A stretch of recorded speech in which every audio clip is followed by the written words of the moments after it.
మాయల పకీరు చేతిలో చిలకల ధరణి రైతుల కష్టాలు అన్నీ కావు భూభారతితో మార్పు రావాలన్న పాయల్ శంకర్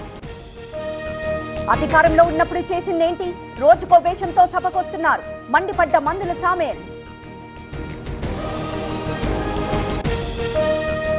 బీసీలకు 42% రిజర్వేషన్లు ఇవ్వాల్సిందే స్థానిక సంస్థల్లో అమలు చేసి తీరాల్సిందే సవరణ చేయాలన్న కేటీఆర్ ప్లకార్డులు తీసుకొస్తే సభలోకి రానివ్వం ప్రతిపక్ష సభ్యులకు స్పీకర్ వార్నింగ్ కొనసాగుతున్న తెలంగాణ అసెంబ్లీ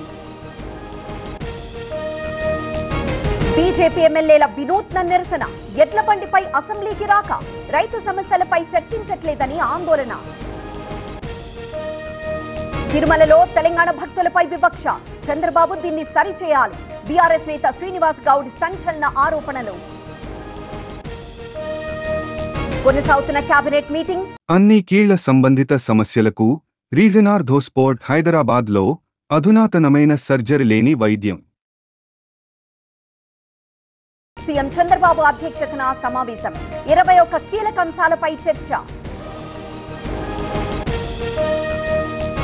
ఢిల్లీలో అదానీతో పోరాటం తెలంగాణలో మాత్రం దోస్తీ ద్వంద్వ వైఖరి వీడాలంటూ రాహుల్ కు కేటీఆర్ లేఖ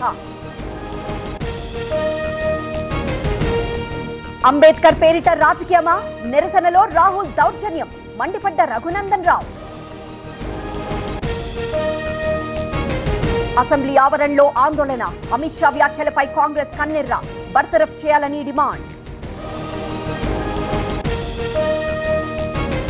హైంసాలో దళిత నాయకుల ఆందోళన అమిత్ షా దిష్టిబొమ్మ దహనం క్షమాపణ చెప్పాలని డిమాండ్ సరిహద్దులో టెన్షన్ వాతావరణం తెలంగాణ ధాన్యాన్ని అడ్డుకున్న కన్నడ రైతులు రాయచూరు జిల్లా శక్తినగర్ దగ్గర ధర్నా నెల్లూరు జిల్లాలో జికా కలకలం బాలుడి శాంపిల్స్ పుణే ల్యాబ్ కు కొండాపురంలో వైద్య పరీక్షలు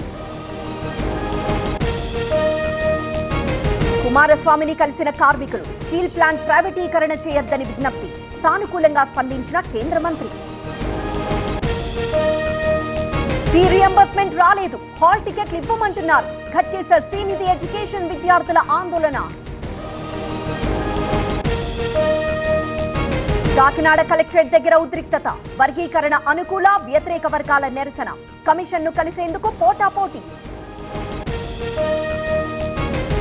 పార్లమెంట్ ఆవరణలో రసాభాస బీజేపీ ఎంపీ సారంగికి గాయాలు రాహుల్ తోసేశారని ఆరోపణ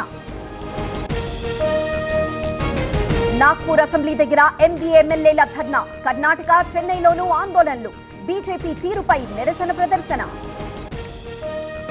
భారీ నష్టాల్లో స్టాక్ మార్కెట్లు సెన్సెక్స్ 800 పాయింట్లకు పైగా డౌన్ నిఫ్టీ 200 పాయింట్లకు పైగా లాస్